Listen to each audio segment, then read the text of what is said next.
नमस्कार, मी दुष्यंत बनकर. हर घर आयुर्वेद हर घर रोजगार विषमुक्त भारत अभियान अंतर्गत रियांश प्रायव्हेट लिमिटेड कंपनीमध्ये आम्ही काम करत आहोत. तर आज आपण तळेरान या ठिकाणी आलेलो आहोत. त्या ठिकाणी आपले विलास डावकर सर, खरं तर हे मुंबईला शिक्षक आहेत आणि त्यांना आपण रियांश अमृत ज्यूस आणि डायबोजी हे 2 प्रोडक्ट दिले होते. तर ते कशासाठी दिले होते आपण जाणून घेणार आहोत त्यांच्याच तोंडातून. तर सरजी नमस्ते. तुमचं नाव सांगा. विलास डावकर. तुम्ही रियांश अमृत ज्यूस घेतलं होतं आणि डायबोजी घेतलं होतं, ते कशासाठी घेतलं होतं? साधारणतः जेव्हा मी डॉक्टरकडे गेल्याच्या नंतर डायबिटीज चेक केलं तेव्हा डॉक्टरनी सांगितले आपल्याला डायबिटीज आहे म्हणून डायबिटीजसाठी रियांश अमृत ज्यूस आणि त्याचबरोबर डायबोजी हे मी घेतलं होतं तळपे सरांच्या माध्यमातून.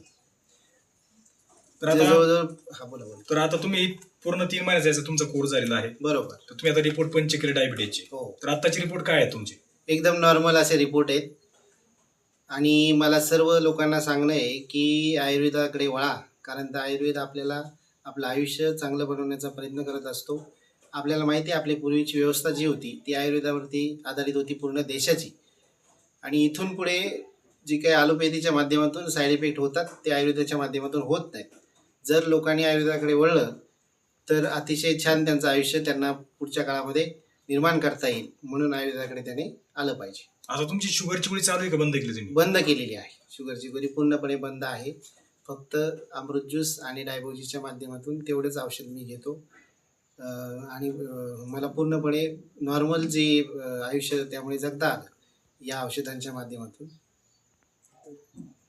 बघा मित्रांनो, अतिशय सुंदर रिझल्ट डावकर सरांना आलेला आहे. खरं तर शुगरच्या गोळ्या कधीही बंद होत नाही. आजच्यापर्यंत आपण ॲलोपॅथीचा अनेक वेळा इलाज करत असतो तेव्हा ते शुगरच्या गोळ्या कधीही कोणाच्या बंद केल्या जात नाही. पण आपल्या ह्या फूड सप्लिमेंटरी ज्यूसने यांच्या गोळ्या बंद झाल्यात, यांचं आरोग्य सुधारलेलं आहे. यांच्या सरांच्या आलेल्या अनुभवावरून मी तुम्हाला एकच सांगेल, प्रत्येकाने अमृत ज्यूस घ्या आणि आपलं आयुष्य निरोगी बनवा. हर हर रियांश, हर घर रियांश. म्हणजे ते बोलणं